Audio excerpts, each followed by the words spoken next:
je sais pas, est-ce que vous sentez aussi cette odeur ou il y a que moi? Je sais pas. Ça sent un peu le iode, non?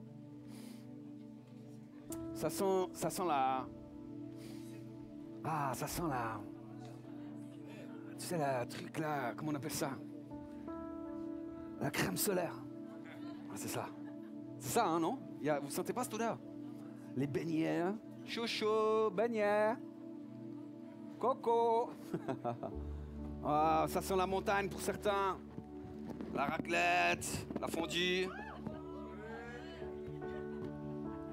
Merci beaucoup, les Alpenkras macaroni. C'est bon ça. Hein? Oh là là. Vous sentez pas que ça sent les vacances comme ça? Ça sent le barbecue. Hein? La semaine prochaine, barbecue chez les bidots, on a hâte. On a hâte de pouvoir vraiment y être. J'aimerais aussi encourager en tout cas tous nos amis qui sont en ligne, qui peut-être nous suivent en ligne, sont peut-être un peu plus loin. Profitez, c'est des vacances, venez nous rejoindre au barbecue. On aura beaucoup de joie. En plus, on va regarder en fin de soirée la finale de l'Euro avec l'équipe suisse. J'ai peut-être raté un épisode, hein, mais franchement, ils ont super bien joué. On était hyper fiers d'eux, n'est-ce pas? Franchement... Moi, j'ai trouvé extraordinaire de voir le gardien Yann Sommer, de la manière dont en deuxième partie, là, où il rattrapait tous les buts, etc. Il nous a donné une bonne leçon sur le fait qu'il ne faut pas se relâcher dans la vie, n'est-ce pas? Après, mieux vaut dire qu'ils sont partis en étant presque champions d'Euro que partis parce que c'était les meilleurs troisièmes.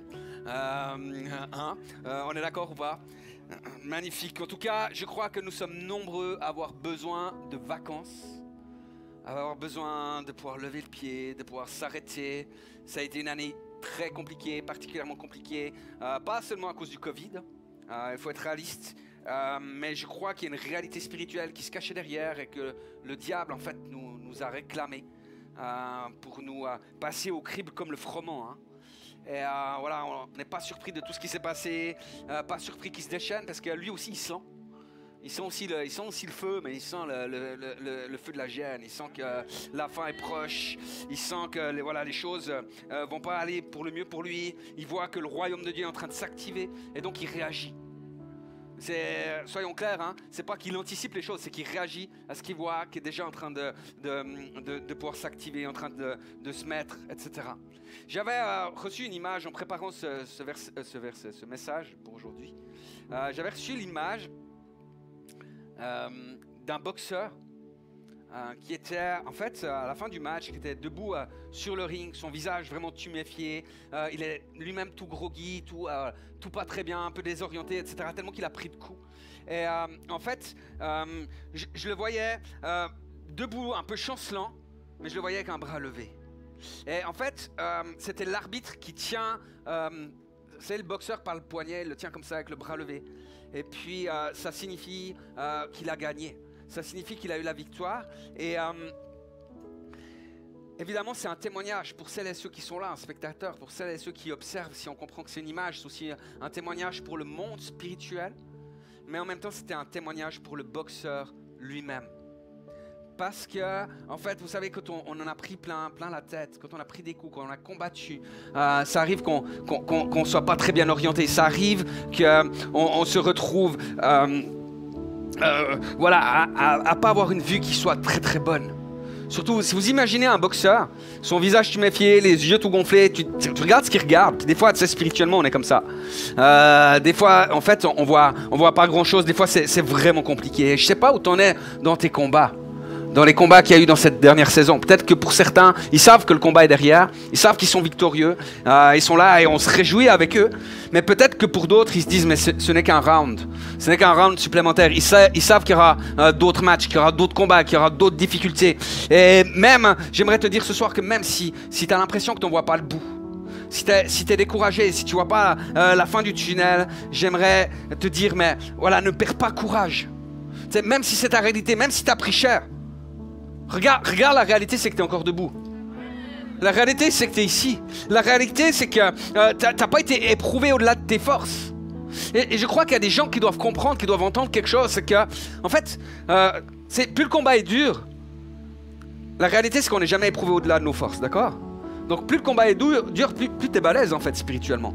plus tu es fort spirituellement, plus tu as du poids spirituel. Et ça, il faut qu'on le saisisse, frères et sœurs. Mais qu'est-ce que le Seigneur déclare sur tes combats du moment? Qu'est-ce qu'il déclare sur ce que tu es en train de vivre, sur ce qui est en train de se passer? Qu'est-ce que le Seigneur est en train de dire? Parce qu'il s'engageait avec toi. N'oubliez pas que Dieu combat pour nous, que Dieu est avec nous. Il nous assure la victoire. Vous savez, la Bible dit que celui qui est avec nous est plus grand que celui qui est contre nous. C'est une bonne nouvelle, n'est-ce pas? Donc ne perds pas courage, c'est pas le moment de lâcher. J'ai reçu une image pour quelqu'un en particulier ce soir, alors je sais pas qui. Évidemment, il y a peut-être plusieurs personnes, mais je crois qu'il y a en tout cas quelqu'un qui va se sentir visé par rapport à cela. Il y a quelqu'un qui doit se repositionner pour être à nouveau dans le match ce soir. À quelque part, il doit remonter sur le ring. C'est pas comme si, c'est pas comme s'il avait quitté la salle, qu'il était complètement ailleurs. Il est là, mais il est à côté. Il est comme spectateur en fait du combat qui est en train de se passer. C'est comme s'il avait lâché prise parce que les coups étaient violents, parce que c'était dur, parce que c'était pas évident. Et comprenez, il n'y a pas de condamnation, mais il y a un appel à Dieu à dire « Attends, hein, il reste un round. » Et ce que je voyais, c'est que pour les 6 à 7 mois prochains, en fait, ça allait être un round où ça allait être assez intense. Où ça allait boxer, où il y aurait une série de crochets gauche-droite, où il y aurait une série de choses comme ça. Mais en même temps, ce round, il n'allait pas t'abattre. Pourquoi? Parce que toi, tu es en mode, tu pars les coups, tu es là. Alors tu t'es ébranlé, mais tu pars les coups. Et pourtant, l'ennemi se déchaîne. Et il va y avoir vraiment quelque chose comme ça. Et puis il y a un moment où la pression va être tellement forte. Vous allez vous dire, mais en fait, j'ai cru que cette parole était pour moi, mais c'était pas pour moi. Vous allez commencer à douter de vous-même. Douter que vous êtes capable. Et puis, il y a même un moment, je voyais que c'était comme si... Vous savez, quand quelqu'un il prend tout d'un coup vraiment un gros coup sur la tête. Vous savez, des fois, il y a les oreilles qui sifflent. Je sais pas si vous êtes déjà arrivé de prendre un choc. Tu sais, t'as les oreilles qui sifflent, puis t'es un peu déséquilibré comme ça. Puis vous allez vous dire à ce moment-là, c'est fini pour moi. Mais à ce moment-là, au même moment, vous allez penser que c'est fini pour vous. Vous allez comme pousser un cri spirituel comme jamais. Vous allez pousser un cri à Dieu qui vient du plus profond de vous-même comme jamais c'est arrivé. Et puis à ce moment-là, j'ai vu quelque chose très clairement dans mon esprit. C'était plutôt puissant. Vous savez, connaissez ce texte. Alors s'il y en a qui ne le connaissent pas, c'est qu'ils ont raté quelques mercredis soirs. Ce texte où la femme va toucher le pan du manteau de Jésus. Parce qu'elle a une perte de sang, elle va l'agripper. Et puis à ce moment-là, la Bible nous dit qu'il y a une force qui sort de lui. Et je voyais comme si de vous, une force allait sortir. Comme ça, et puis boxer cet ennemi. Et c'est l'Éternel qui combat pour vous. Et à ce moment-là, frères et sœurs, parce que lorsque vous êtes remontés sur le ring, il y a tout le monde spirituel qui s'est levé, qui était là, pour être avec vous, pour être de la partie. Et à ce moment-là, quand l'ennemi tombe, alors la victoire est proclamée. Et le monde spirituel se lève, loue l'agneau de Dieu, rend gloire à l'agneau de Dieu, dans une louange surnaturelle extraordinaire. Je sais pas si ça parle à quelqu'un. Si c'était le cas, je vous inviterais à venir vers moi après la célébration. J'ai vraiment envie de prier pour vous. Je crois que j'ai envie de prier que vous soyez sous une protection, que vous soyez gardés. Parce que le but, c'est pas de balancer des trucs, vous savez, je crois que... En général, c'est drôle, hein, mais j'ai jamais des paroles en avance comme ça, puis ce message, il n'y a que ça qui vient. Et je crois que le Seigneur me fait passer à une autre manière de procéder, en tout cas. Et parce qu'après, vous savez, en général, quand ça vient, puis tu relis, tu te dis, ah, mais est-ce que c'est vrai, est-ce que c'est pas vrai? Mais je crois qu'il y a vraiment quelque chose. Mais je tiens à être sérieux aussi, puis à pouvoir prier pour vous. Parce qu'il va y avoir du grandiose prochainement. Amen.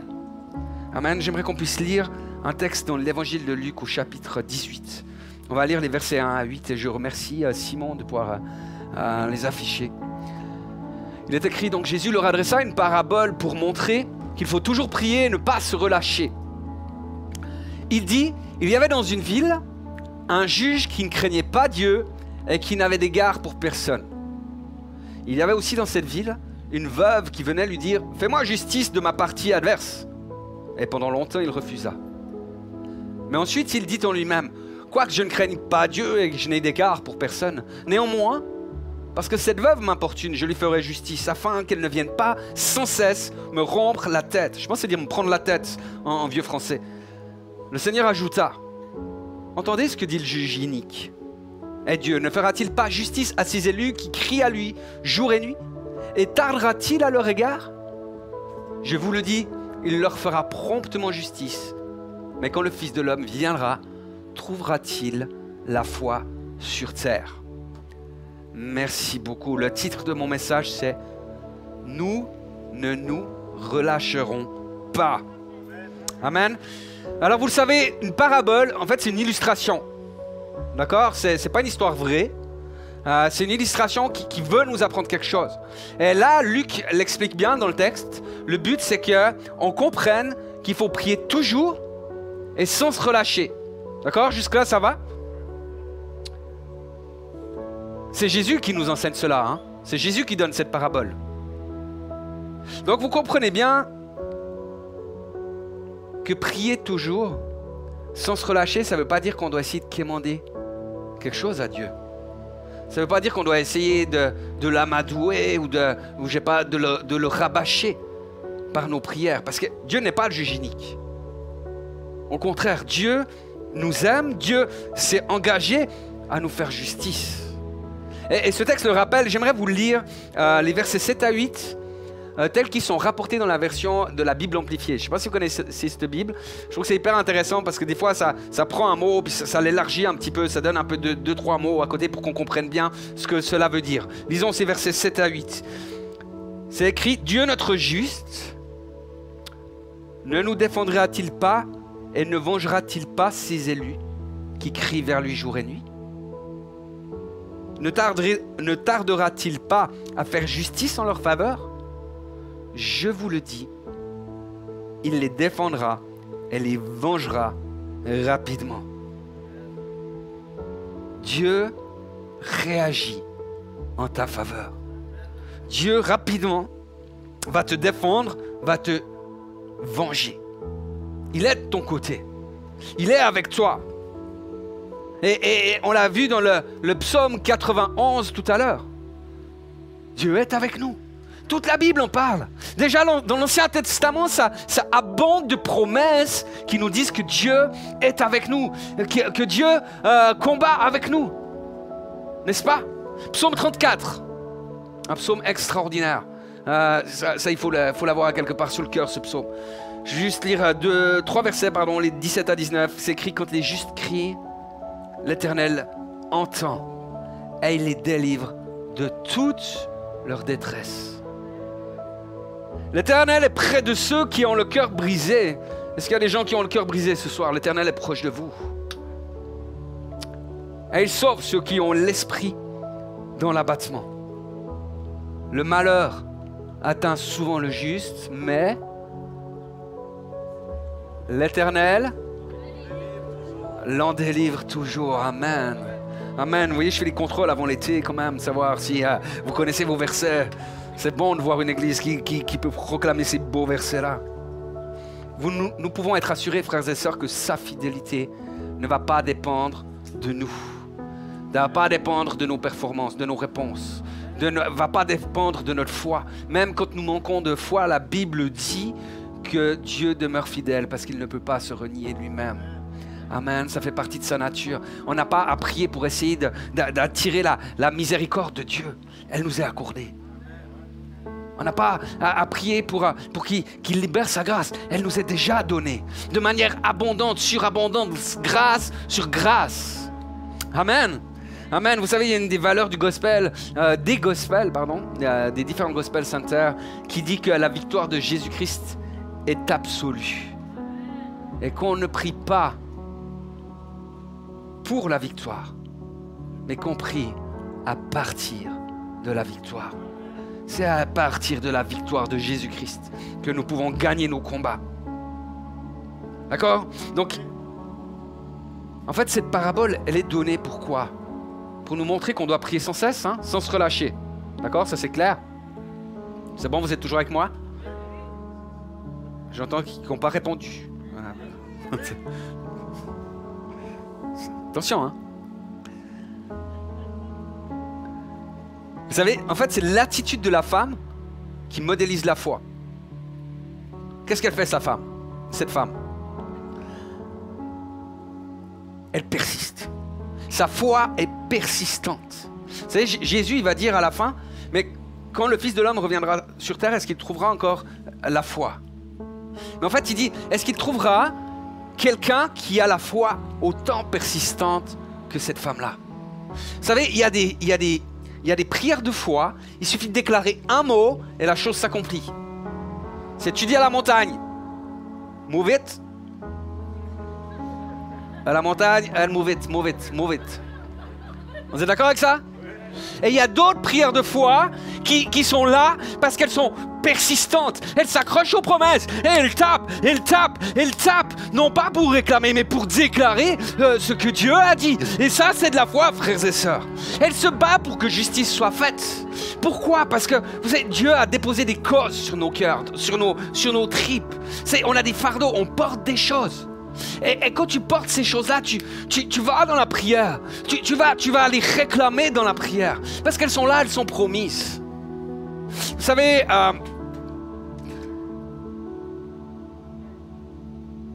quand quelqu'un a un fardeau sur le cœur, c'est alors qu'il va intercéder avec zèle. Qui de mieux qu'un père ou qu'une mère va prier pour ses enfants avec zèle? Pour que la manifestation des promesses soit appliquée dans leur vie. Qui mieux que quelqu'un qui a un fardeau sur le cœur va pouvoir faire cela. Et c'est ça qui est juste extraordinaire. Mon frère, ma soeur, j'aimerais te dire que le combat que tu mènes ce soir, le combat que tu mènes est un combat spirituel. Et il y a une victoire qui est là. Il y a une victoire qui t'est acquise. Et le combat, il va se gagner à genoux, dans la prière. La Bible nous dit, vous ne vous trompez pas de combat. Hein? Ce n'est pas contre la chair et le sang. Mais c'est contre des principautés. C'est contre des esprits méchants, des autorités, des hauteurs. Il y a toute une liste qui est donnée dans Éphésiens. Ne nous trompons pas de combat. Alors je me suis dit, vous savez, prédication avant les vacances, il faut quand même que je vous donne deux, trois cours de self-défense spirituelle. D'accord? Alors déjà, on se lève.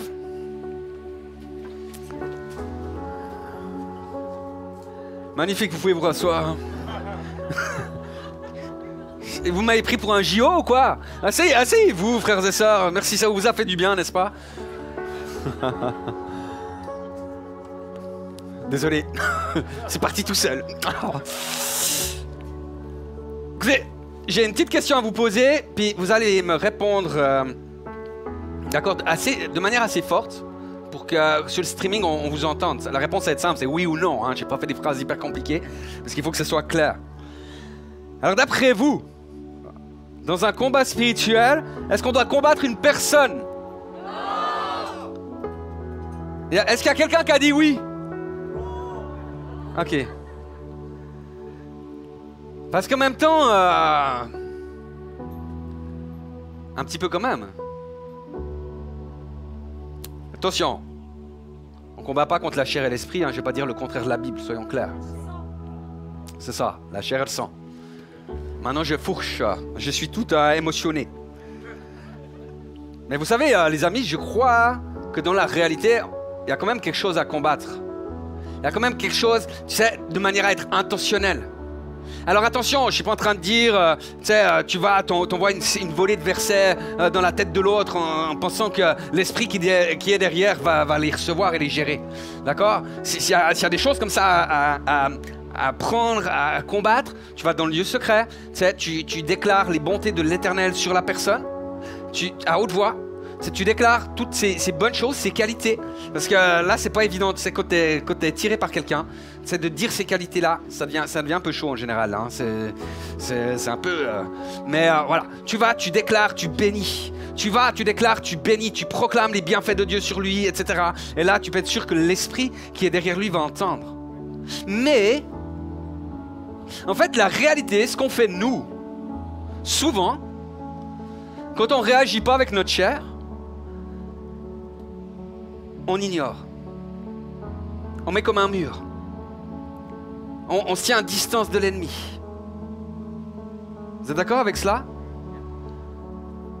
Oh, c'est mieux que de répondre par la chair, vous allez me dire. Mais, qu'est-ce que nous dit la Bible? Romains 12, versets 19 à 21. Merci Simon. Ne vous vengez pas vous-même, bien-aimés, mais laissez agir la colère, car il est écrit, à moi la vengeance, à moi la rétribution, dit l'Éternel. Mais si ton ennemi a faim, donne-lui à manger. S'il a soif, donne-lui à boire, car en agissant ainsi, ce sont des charbons ardents que tu amasseras sur sa tête. Ne te laisse pas vaincre par le mal, mais surmonte le mal par le bien. Amen. Je ne suis pas tout à fait sûr de ma référence, mais je suis en train de réaliser, je dis attends, j'ai dû me faire un petit bug, mais c'est pas grave. Frères et sœurs, ne nous relâchons pas. Soyons focalisés. Soyons prompts à faire du bien à celui qui nous fait du mal. Soyons prompts à être en bénédiction pour lui. Soyons prompts à agir non pas avec notre chair, avec ce qu'on aimerait, mais agir avec la grâce, l'amour de Jésus, avec les réalités du royaume. Je vous promets que si quelqu'un, tu sais, il te cherche des noises et puis toi tu le bénis derrière, promets qu'il va vraiment avoir des charbons ardents se poser sur la tête. Peut-être que devant les gens il va dire mais qu'il est bête lui. Tu vois, j'ai fait du mal et il continue à être gentil, tu sais. Mais je vais te dire que le soir dans son lit, quand il sera tout seul face à lui-même, il ne va pas être tranquille. Il va pas être en train de dire tout se passe bien. Parce que l'Écriture le déclare. Et il y a une bénédiction. Alors je comprenais bien, on ne parle pas de combat. Le seul combat qui a amené souvent là, c'est contre nous-mêmes. Hein. C'est contre nos propres réactions et contre notre propre chair. Vous êtes d'accord avec moi? Donc on ne combat pas quelqu'un par la violence, mais par l'amour. On fait des actes d'amour, de grâce et de bienveillance. Amen. Amen. Ah bon, j'ai peur. Quand on monte spirituel, il est présent, il est là. La Bible nous dit que l'ennemi est rusé. Elle nous dit qu'il est méchant. Elle nous dit voilà, qu'il est puissant et déloyal aussi. Mais elle nous dit puisez votre force en Dieu. Puise ta force en Dieu. Et il y a une armure spirituelle qui nous est promise. Celle dans Ephésiens 6, n'est-ce pas, les versets 13 à 18. Je vais juste repasser assez brièvement l'équipement avec vous pour qu'on puisse regarder que notre pactage soit complet à la veille de ces vacances, parce que pour le self-défense spirituelle, ça va être bon d'avoir ça. Mais je ne vais pas aller très profondément là-dedans. J'aimerais juste pouvoir souligner quelque chose, voilà, 2-3 choses. Mais peut-être voir avec vous, est-ce que vous savez un peu les armes de l'armure? Vous savez par quoi on commence, par exemple? J'ai entendu une bonne réponse, c'est chez ma femme. La ceinture de la vérité. Dans ma version, alors je ne sais plus quelle version j'ai choisi, c'est écrit la vérité pour ceinture. Et je trouve hyper intéressant parce que, vous savez, dans Proverbe 31, il nous est parlé de la femme vertueuse. Il nous a dit qu'elle ceint ses reins de force. Et vous savez, l'image spirituelle, la représentation spirituelle des reins, c'est vraiment la vigueur spirituelle. Donc quand tu ceins la ceinture de vérité, que tu la passes autour de tes reins, ça veut dire que ta vigueur spirituelle va dépendre de la vérité. Et il y a une réalité, frères et sœurs, c'est qu'on ne peut pas combattre ce que l'on tolère. D'accord? C'est-à-dire qu'on ne peut pas faire de compromis. On doit être droit, on doit être dans la vérité. Et puis, ça veut dire qu'on doit être ancré en Jésus-Christ qui est la vérité. Et face au père du mensonge, vous savez, c'est bon d'avoir la colonne de la vérité. C'est bon d'être ceinturé avec cette vérité. Amen. Je ne vais pas plus loin. La deuxième... Alléluia, la cuirasse de la justice. Si vous étiez un peu malin, vous tricheriez, vous irez prendre de l'avance, tu sais, pour la suite du message, pour les autres. Non, je dis pour ceux qui crient pas. Chez moi, c'est écrit la droiture en guise de cuirasse, mais je crois qu'on doit comprendre une chose, c'est que la cuirasse, en fait, elle va protéger les organes vitaux. Elle va protéger le cœur. Et quand on parle de justice, savez-vous comment c'est manifester la justice de Dieu à notre égard? En mourant sur la croix pour nous. Ça, c'est la justice de Dieu. Alors qu'on méritait, à quelque part, le châtiment éternel, alors qu'on méritait la condamnation, Christ est mort pour des injustes. Et ça, c'est la cuirasse de la justice. C'est-à-dire que pour être droit devant Dieu, nous devons être humbles. Pouvoir plier le genou, demander pardon, demander sa grâce. et changer de comportement. Et puis évidemment, on doit pardonner à notre prochain. Pardonner, c'est dire on ne garde pas un petit truc là. Hein.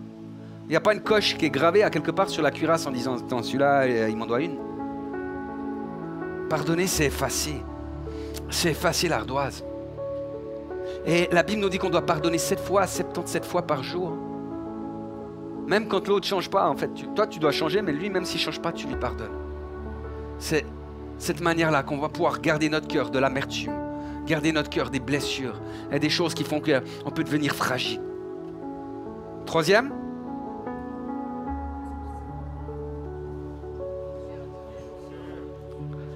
les chaussures, c'est... Voilà, le zèle de l'évangile de paix. Ici, ils disent les chaussures qui sont la disponibilité, j'aime bien aussi cette version, à servir la bonne nouvelle, l'évangile de la paix. Et là, je crois qu'il y a quelque chose qui est très important. Je pense que beaucoup de gens n'ont pas compris ça. Quand tu vis un combat, ça ne veut pas dire que tu es disqualifié pour servir Jésus. Quand tu vis un combat, tu n'es pas disqualifié pour servir Jésus. Je me rappelle notre frère Jean-Claude Chablot qui racontait, vous savez, lui, il a été beaucoup malade dans sa santé. Et il nous racontait une fois qu'il était comme équipier de prière sur l'avant pour le temps de ministère. Et tous les gens allaient dans la colonne vers les autres parce qu'ils voyaient que lui, il était bien malade. Pourtant, c'est un homme qui a vu des miracles dans sa vie, n'est-ce pas? Parce que ce n'est pas ton combat qui va te disqualifier. C'est important. On a une sœur à Bienne, je me rappelle, elle était dans les intercesseurs pour l'AMG, elle était en fauteuil roulant. Parce qu'elle ne s'est pas laissée disqualifier par son combat. Mon frère, ma sœur, on doit comprendre que les chaussures nous permettent d'avancer sur le terrain. Et souvent, ce qui nous maintient à quelque part dans le combat, et ce qui nous empêche d'avoir la victoire, c'est qu'on enlève les chaussures. C'est qu'on s'asseye, on ne prêche plus l'évangile, on ne prie pas pour les malades, on ne va pas dans des choses comme ça. Pourquoi? Parce qu'on se dit, j'ai des combats, c'est difficile, et on se met en retrait. Frères et sœurs, les chaussures, le zèle pour l'évangile de la paix va te permettre d'avancer. Amen. Ensuite, il y a le bouclier de la foi. D'accord? Est-ce qu'il y a des gens qui ont vu le film Braveheart? Les gars, il n'y a que des gars qui ont regardé. Tu sais, on sait pas pourquoi. Non, il y a des dames aussi. Alléluia. Mes sœurs, je vous bénis. Vraiment un film extraordinaire. Il y a un moment, vous savez... Les archers anglais, parce que les archers anglais, ils tirent toujours les premiers, vous avez déjà remarqué? Bref. Les archers anglais, ils envoient une volée de flèches. Et puis vraiment, c'est comme mes doigts, hein, style. T'as le ciel qui est rempli de flèches, puis ça fait... Et puis là, les bons Écossais, ils prennent leur bouclier, puis... Et ce que j'aimerais vous dire par là, c'est que quand tu regardes ces flèches-là, imagine, c'est pour éteindre les traits enflammés du malin. Quand tu regardes ça, tu te dis, mon bouclier, il est trop petit. Ma foi est trop petite. C'est ce qu'on se dit tous, n'est-ce pas? Parce que pourquoi? Parce qu'en fait, le but de l'ennemi, c'est de nous impressionner. Mais c'est pour ça que la Bible nous dit, ne marchez pas par la vue, mais marchez par la foi. En fait, l'histoire, quand l'ennemi tire ses traits enflammés, que toi tu mets le bouclier, que tu regardes, tu vois quoi? Tu vois le bouclier de la foi. C'est l'Éternel qui est ton bouclier. Et puis là, tu remarques une chose, c'est que non, ta foi, elle n'est pas trop petite. Elle arrête les traits enflammés du malin. D'accord? Parce que le bouclier te protège et en plus, tu n'es plus impressionné par ce qu'il fait. Alors, essaye pas de guigner, hein, parce que voilà, ça risque d'être chaud. Ok? Ensuite, il y a du salut. Le casque du salut nous sert à protéger nos pensées, à garder nos pensées fixées dans l'éternité, à fixer nos pensées dans l'œuvre de Christ, mort, ressuscité à la croix. Pourquoi? Pour renverser toute hauteur, tout raisonnement. C'est toute pensée de la sagesse humaine. N'oublions pas que la sagesse humaine est gouvernée par un des esprits qui règne aussi sur terre. La pensée humaine qui n'est pas libérée par Jésus-Christ est dominée par l'ennemi. Ils ne se rendent pas compte, mais ils sont avec leur sagesse qui est limitée là. Et nous avons cette possibilité avec le casque du salut de renverser ces hauteurs-là. Ces puissances qui étaient au commencement. Il reste une arme. Qui est l'épée de l'esprit, qui est la parole de Dieu. N'est-ce pas? Mais, avant qu'on aille là-dessus, j'aimerais juste vous rappeler une chose. C'est que la ceinture, la cuirasse, les chaussures, le bouclier sont un équipement qui nous permet d'être positionnés en Jésus-Christ. D'accord? Le but, frères et sœurs, je vous ai parlé de self-défense, c'est pas tout à fait vrai, parce que le but, c'est vrai, c'est de résister au diable. C'est de résister à ses assauts. Mais l'objectif pour un chrétien, c'est pas juste de subir les coups de l'ennemi et puis d'attendre que ça passe. Notre appel, nos combats, ils ont un but. Comme cette veuve qui allait réclamer qu'on lui fasse justice. Parce que ça lui était dû. Quand tu combats à partir de la victoire de Jésus-Christ, tu combats pour des choses qui ont déjà été gagnées et qui te reviennent de droit. Est-ce que vous comprenez ça? Tu vas pas réclamer quelque chose que tu n'as pas le droit. Tu réclames des choses qui t'ont été acquises, promises par Jésus-Christ à la croix. D'accord? Donc comprenons, on est là, on marche, on va à la suite du roi des rois, on avance sur ce terrain. On n'est pas là pour subir, on est là pour conquérir. On est là pour aller rechercher, on est là pour aller récupérer ce que Dieu a pour nous. Alors c'est vrai, l'ennemi est nombreux. C'est vrai, l'ennemi est puissant. Mais rappelez-vous ce qu'Élisée a dit. Ceux qui sont avec nous sont beaucoup plus nombreux que ceux qui sont contre nous. J'espérais entendre des cris de joie, hein. Et puis d'ailleurs, regarde à côté de toi. Non mais il y en a que je leur dis, regarde à côté de toi, il reste droit. Regarde à côté de toi, c'est important. Regarde à gauche, regarde à droite. Regarde les gens qui sont autour de toi. Je ne sais pas ce que vous voyez, mais moi je vois une armée. Je vois des guerriers, des guerrières. Je vois des hommes de foi qui sont des élus de Dieu. Je vois des gens qui ont été appelés par le Seigneur Jésus-Christ. Église, l'Éternel est avec nous. L'Éternel est avec nous. Nous ne nous relâcherons pas. Nous allons reprendre ce qui nous a été volé. On va aller le chercher. N'est-ce pas? On ne se relâchera pas, Église. L'esprit Je vais avancer parce que je vois que l'heure avance. Écoutez, dans à peu près 1 heure, j'ai fini. Alléluia. Seigneur te bénit, frère. Alors, l'épée de l'esprit. J'aimerais juste vous rappeler une chose. C'est que la parole de Dieu est toute suffisante en elle-même. Tu n'as rien besoin d'y rajouter. Tu n'as pas le droit d'y enlever. La parole de Dieu est suffisante en elle-même. Vous savez, il y a des gens, quand ils ont des problèmes de couple, ils vont commencer à lire des livres sur comment être un bon mari, comment être une bonne femme. Pas une bonne femme. Ah, Seigneur Jésus. C'est pour ça que je suis en retard, hein, on m'interrompt tout le long. Une bonne épouse. Ou bien alors comment être un bon père, comment être une bonne mère. Il y a peu d'enfants qui lisent comment être un bon enfant. Mais en même temps, frères et sœurs, j'ai rien contre tous ces livres de psychologie, etc. C'est très bien, lisez ça. Mais ça ne vous fait pas gagner les combats. Hein.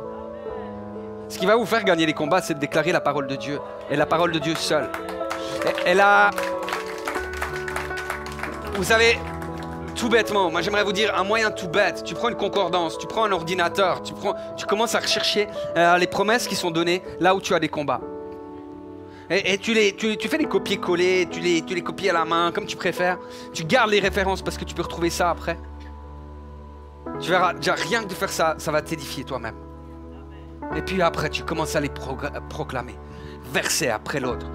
Tu vas dans ta maison, tu proclames, tu es dans le lieu secret, tu proclames. Il y a des enjeux sur ta famille, quand ta famille n'est pas là, tu vas au salon, tu proclames ces versets-là les uns après les autres. C'est comme si tu tapais chaque fois contre le monde des ténèbres en déclarant les promesses de Dieu. Et l'ennemi va lâcher, frères et sœurs. C'est une promesse de la Bible. D'accord? Dieu il va te venger, Dieu va te faire justice. Par sa parole, seul.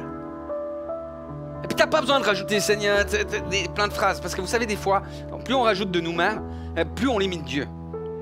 Vous savez, ce que la Bible dit, elle dit que le Seigneur en donne... non.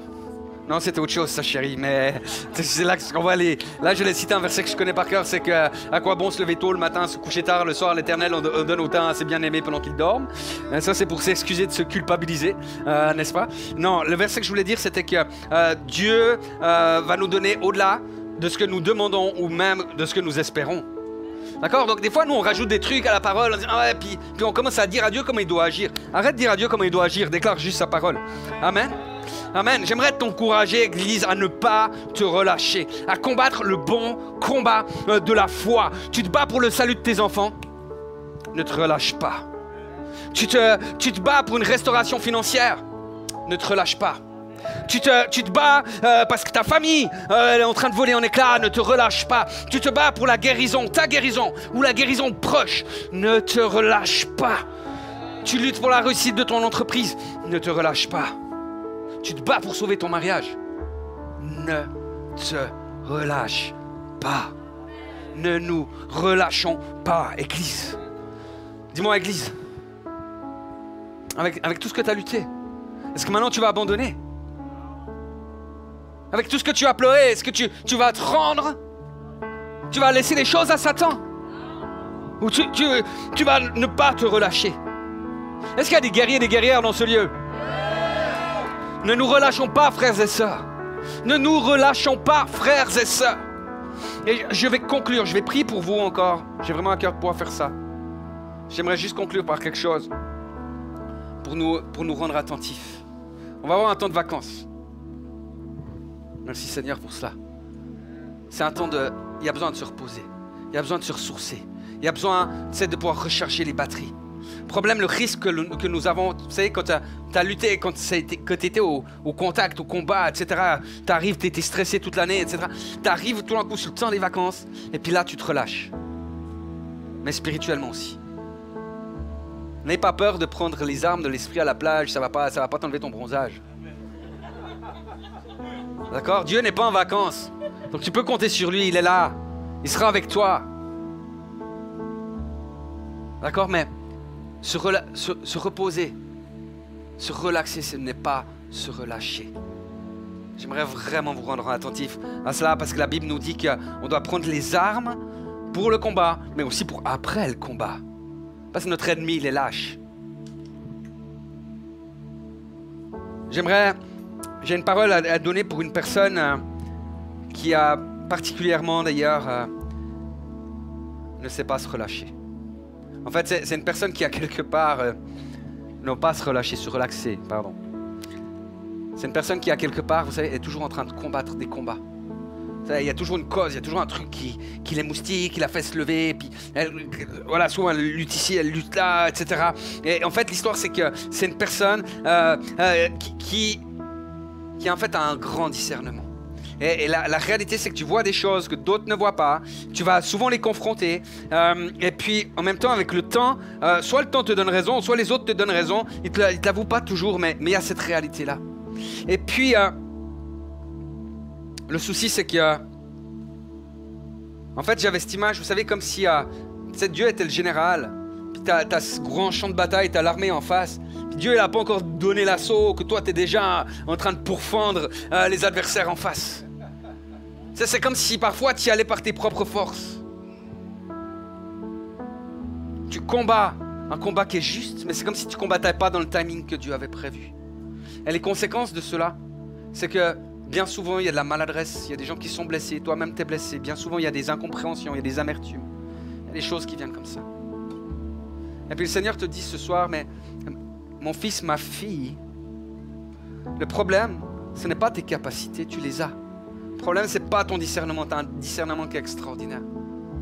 Le problème, c'est que tu vas par ta propre force. Et pendant toute une saison, le Seigneur te dit, mais j'aimerais que tu puisses apprendre à garder le silence et à me laisser combattre pour toi. Ce n'est pas une punition, ce n'est pas le banc de touche, ce n'est pas Dieu qui te retire, c'est Dieu qui te dit, mais je veux te former pour qu'à cette même période, à l'année prochaine, tu puisses revenir en ayant pris du poids, en ayant pris tes galons spirituels. Et vous savez, souvent pour payer les galons, il y a un exercice à faire. Il y aura un combat dans lequel le Seigneur va tout d'un coup te lever et tu vas voir le feu vert arriver. Et puis tu vas être très juste. Tu vas être très à propos. Et tu vas avoir un fruit extraordinaire. Et c'est là que tu vas comprendre que les choses ont évolué. Si ça vous concerne, volontiers que vous puissiez aussi aller voir les équipiers de prière après. Anna et Pascal, ils se tiendront sur votre droite du coup. Il ne faut pas faire des... Sur ma gauche, c'est plus simple.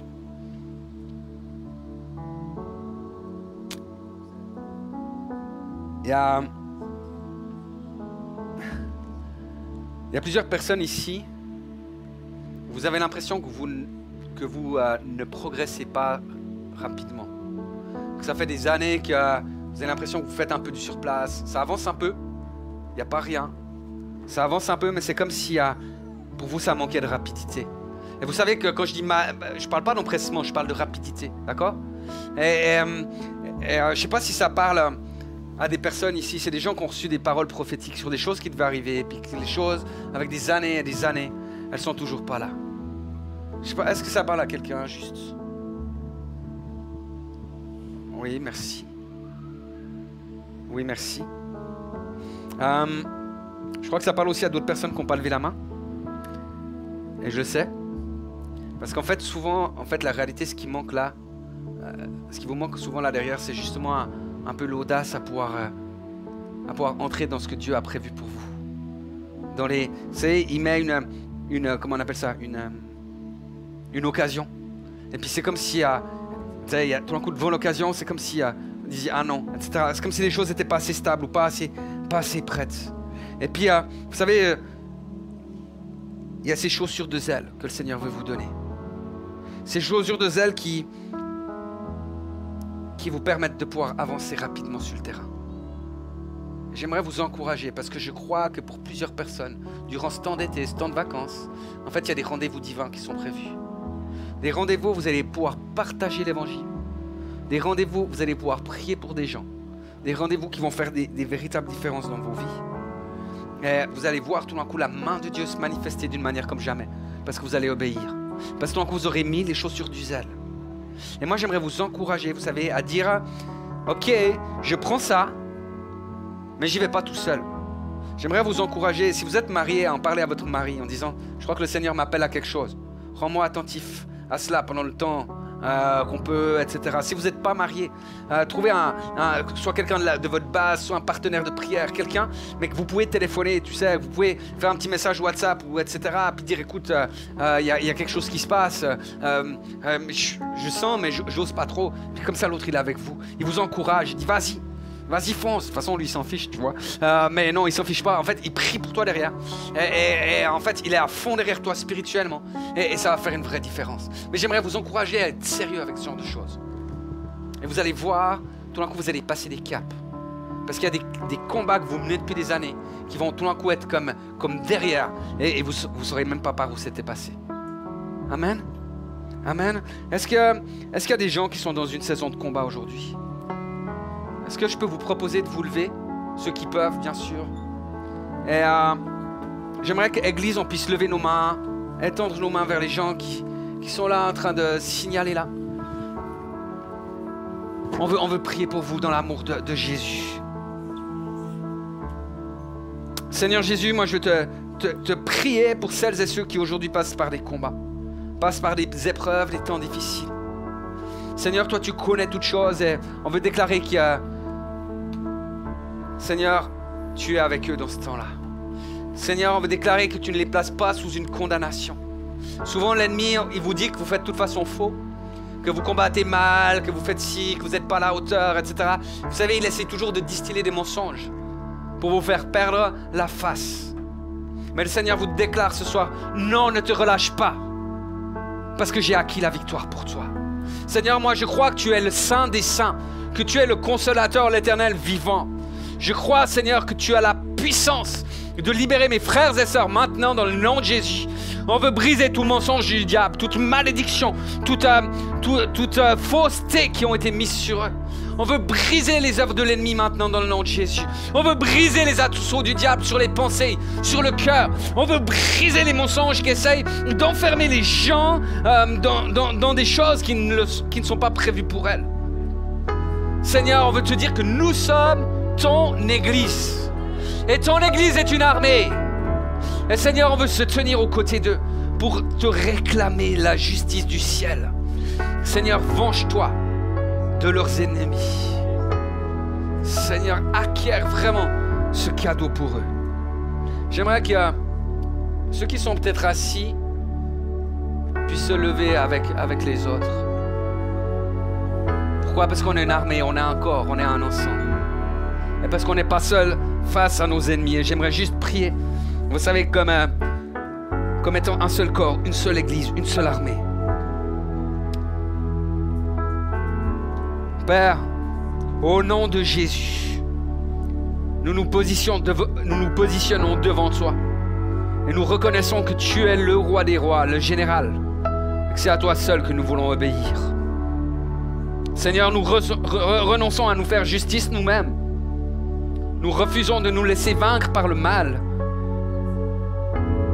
Et dans le précieux nom de Jésus-Christ, nous renonçons à toute pensée, toute habitude, tout désir, toute chose en nous qui donnerait accès au diable. Seigneur, nous te demandons de nous donner à tous le discernement et le zèle pour ta maison. Nous élevons ton nom, Seigneur, pour accuser ceux qui nous accusent, afin que ton Église continue de croître en maturité et en nombre. Seigneur, nous appelons à ce que ton esprit sème la panique dans le camp adverse. Seigneur, pour frapper d'épouvante. Et Seigneur, à tous ceux qui voudraient se lever contre ta maison, contre cette maison ici, nous te prions de pouvoir les frapper d'aveuglement, afin que leur action n'ait aucune puissance, Seigneur Jésus. Et Seigneur, nous prenons autorité dans le nom de Jésus, pour que toute sa personne qui fait partie de cette magnifique famille que nous sommes soit définitivement libérée de tout joug démoniaque et oppression satanique dans le nom de Jésus-Christ. Nous brisons toutes les paroles mensongères, toutes les prédictions, prédictions sataniques prononcées contre l'Église que nous sommes. Et par le sang de Jésus-Christ, nous dénonçons toute tentative d'intimidation, qu'elle soit spirituelle ou humaine, et nous nous plaçons sous ce sang de l'agneau. Seigneur, donne-nous d'être un peuple qui recherche la paix, qui recherche d'être en bénédiction, qui recherche à pouvoir libérer véritablement ton royaume, afin de gagner une multitude à toi, Jésus-Christ. Permets, Seigneur, que dans cette année qui vient, et même dans les années qui viennent après, que des hommes et des femmes puissent venir ici, goûter à ton salut, goûter à ta grâce, et vivre des délivrances, dans le nom de Jésus-Christ. Seigneur, merci de pouvoir nous garder en toi. On se positionne en toi aussi pendant tout ce temps de vacances, tout ce temps d'été. Merci parce que tu vas nous permettre de raconter les merveilles de ton royaume, là où tu nous envoies. Amen. Amen. Vous savez, il y a un gars qui est magnifique, qui a inventé qu'on puisse être payé pour aller porter l'évangile aux extrémités de la terre. C'est pas extraordinaire, ça? Amen. Église, est-ce que vous êtes d'accord qu'on proclame ensemble? Nous ne nous relâcherons pas. Nous ne nous relâcherons pas. Amen.